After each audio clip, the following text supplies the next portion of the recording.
Okay, so we just got the IYV back from the body shop here, and she's all in her white base coat, awaiting clear coat. But first, a little surprise for it. I did not want to copy directly off of the Zakk Wylde model, of course, so I gave it my own little twist here. And here's the graphic. That's going to go right about there. And this is just a temporary stencil. So this is a vinyl stencil that I made on basically a Cricut machine. And this will lay down on top. We will spray our black over it and then immediately peel off the vinyl here, leaving a kind of jagged Zakk Wylde-ish look. I will go ahead and lay this down, and I've already tried this like 3 times, just to let you know. Hopefully the third time, actually this is the 3rd time, hopefully this third time's a charm for this. Sounded like a great idea to me in my head. This is the first time I've ever used vinyl as a stencil on a guitar. Yeah, I can't see any better way to do it, but I'm still learning, so hopefully this time it works. Alright, here goes hopefully everything.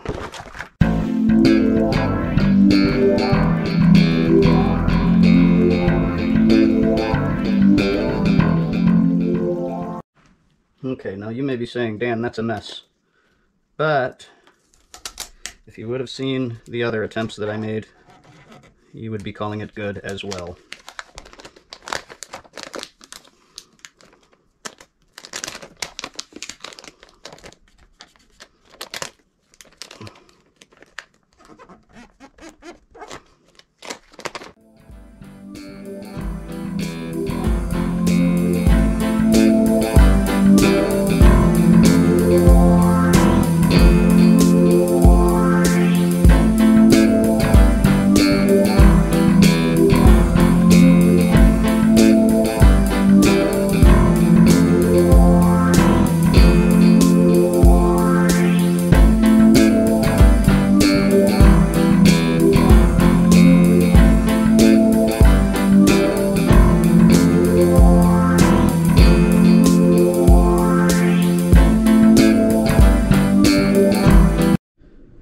Okay, the shred pole has arrived on the workbench again, fresh out the body shop, and we got her done. It's not perfect. We've got a few little spots, a little bit of tape bleed there, and you know, maybe one or another spot there.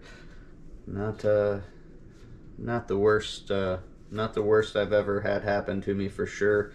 I used to use this here blue tape to do stuff, and I'll tell you, it's not, no matter how much they charge you for this garbage and tell you that it's the way to get good tape lines. I've been doing this for coming up on 30 years probably, and it does not give good tape lines. Recently I have discovered this vinyl stuff. You can get it, I think this is an 1/8 inch, maybe even smaller, but you get it in all different kinds of sizes for, like, I don't know, you get several different sized rolls for 10 bucks or so on Amazon, and it all equals to probably about 2 rolls of this garbage. You know, they just take a roll like that and chop it into different pieces and give you several different widths. But this stuff is vinyl. This garbage that we used to do the stencil was vinyl, so I am finding that vinyl is a far better material for tape lines than the way overpriced, colorful 3M stuff. So we got a bunch of clear coat on this. When I do my secondary color, the black, I lay that on as lightly as I possibly can, just till it covers, because the more I put on there, the more of a line we're going to get here. And we put on quite a bit of clear, and you can feel the lines a little bit. I'm not 100% sure that I will be able to sand them out, but they will be very close to unfeelable for sure. Graphic, we stopped the graphic shy of the edge. We never ran it off the edge. We stayed about an 1/8 inch back in most places, except there, and maybe there. But it was fun. I would definitely do it again. I'm gonna hang on to this template for the masking thing. I will definitely make more of these if anybody ever asked me to. But the graphic is done. We're about to start wet sanding and buffing it here. As I have drilled into your guys' heads on every video I've ever done, when you are sanding, stay away from sharp edges. These guys, no big deal, but anywhere you have a sharp edge, you're gonna likely sand through there if you're not careful. So, you know, out here in the open on these big open parts, you can, you know, just use a sanding block and it'll be fine. But you know, you just want to really minimize your sanding around edges, and edges will be fine. They'll look fine if you don't get them sanded perfectly smooth, you know. But also when you're buffing, same deal. That buffer can cut right through that paint on the edge also. So also when you're buffing, I don't sand them super good, and I don't buff them super good, and it usually looks okay. I'm not the best at this. There are certainly guys that are much better at this than me, and can manage to sand it a whole lot better than me also. But I'm getting my sandpaper here. Actually, we're going to start with 1500 grit. We're going to work our way up to 2500 grit, and then we're going to buffer on out. And you guys are going to love it, I hope.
All right, well, we survived the 1500 grit step of the wet sanding process. If you guys noticed the weird spot on the back of the headstock with the black spray paint and blah, blah, blah. So that's something new that I'm trying. Well, I always use these here punches to put the original serial number back on the back of the headstock, if the guitar has a serial number. Some of this cheap junk that I get doesn't even have a serial number. But I put the original serial number back on the back and the original country of origin. So just because I do not want to condone any sort of, you know, making a guitar look like something it's not. I just want people to know that I have modified this, and it's awesome. So that's the only reason for that. But without further ado, we are going to step up to the 2000 grit. We're going to go over this guy again, and then 2500 grit. Then we'll be buffing. Also, when you guys get to buffing, if I forget to tell you then, we got to make sure that we tape off this fretboard. Buffing compound on this fretboard will not be fun to deal with. It'll probably look downright ugly. But I'm going to go ahead and shut up and get started with the 2000 grit here. Wish me luck.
Alright, so we have finished up our 2000 grit round, and it went pretty well. No catastrophes as of yet.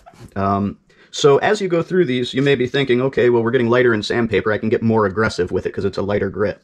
That's a bad way to think about it, because while you are getting finer and finer as you step up through the grits, your finish is getting thinner and thinner. So when you do, you know, so you kind of just want to maintain the same super, super light pressure the entire time. Also, problem areas that I stay away from, I do not wet sand that. I will try to buff it a little bit, but I don't wet sand it.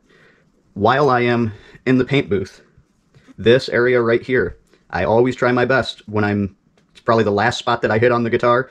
I always try to make it nice and shiny in there so that I don't have to sand and buff in here a lot. So I will buff it, again, just like this spot, but I'm not going to sand it. Because if I sand it and it's all dull, and I can't get the buffer in there for some reason, and it's just going to look bad. So I'm just going to polish this one as sprayed. But now we are going to move on to the 2500 grit. And this one we're kind of just going to do until we are done. And then we are going to go ahead and buffer out and make her look awesome. And then we can start throwing this thing together.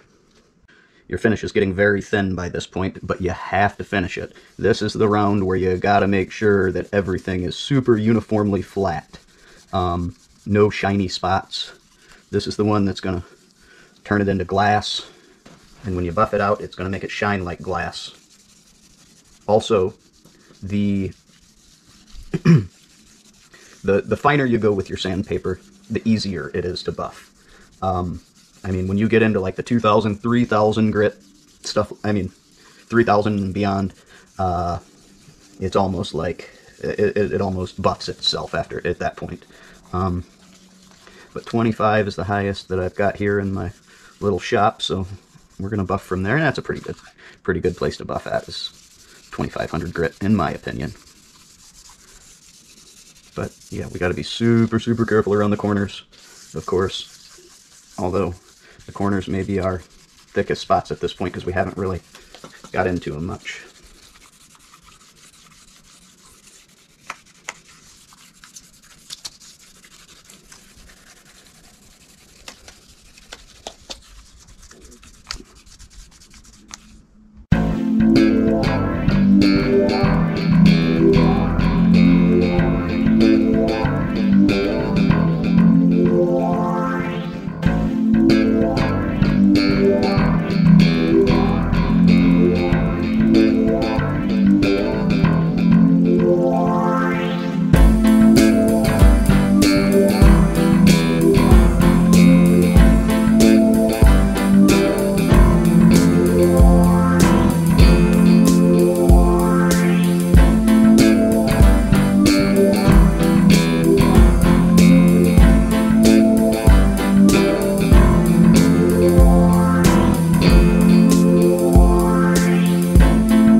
Alright, so I've gone over this a couple of times with 2500.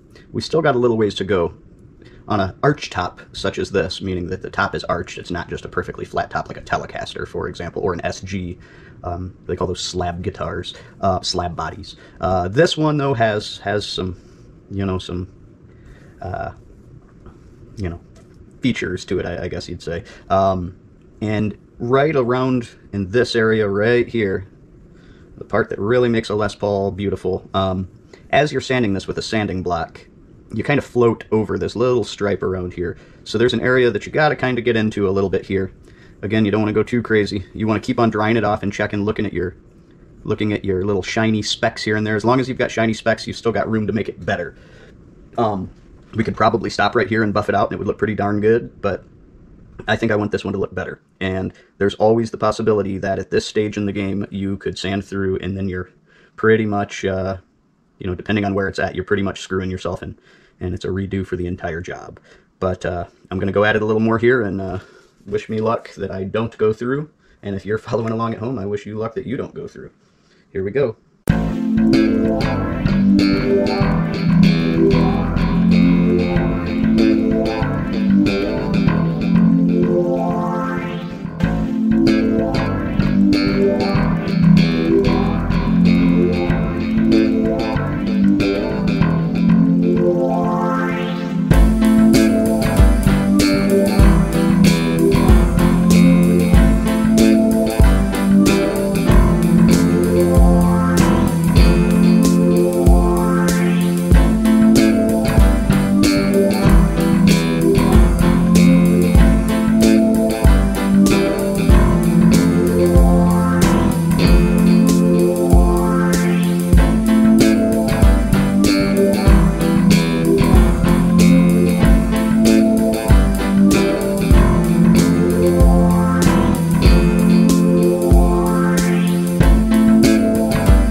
So as I'm going through the grits on this, the oddest thing, this lacquer, for some reason, is the hardest lacquer I've ever dealt with.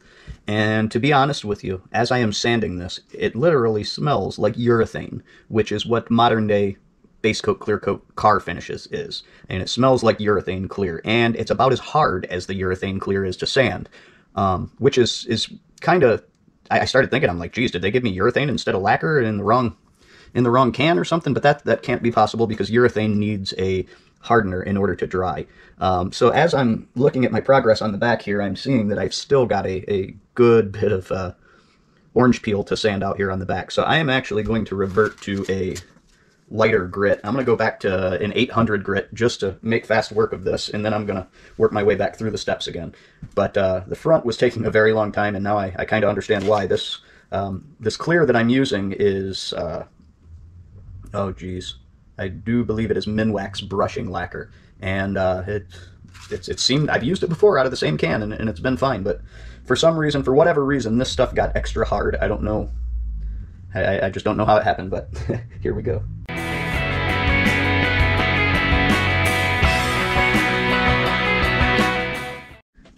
Hey guys, just a little pro tip for you here. You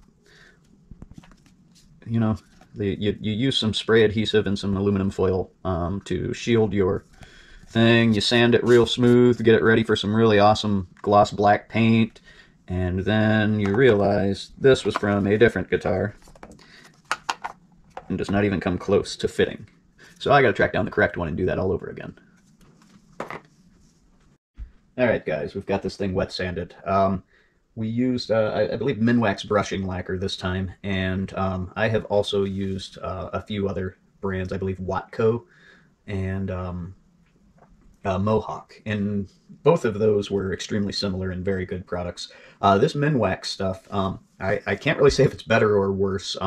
It is worse in the way that it is extremely hard to sand for some reason. It acts more like a acrylic urethane than a lacquer. But as far as durability goes, I would have to think that this Minwax stuff would be much stronger. But I probably have put in 3 times the work on this that I would have with the other lacquers, and I still don't think it's quite as smooth. But we're gonna give it a shot here, see how it looks. We may need to go back and sand a few parts a little more.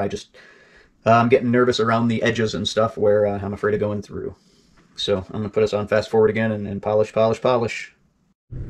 Alright, as usual, we are going to be using our Meguiar's compound and our DeWalt drill 6-inch foam pad from Harbor Freight. This may be, man, just squirted compound all over me and made a funny sound. Hopefully the microphone picked it up.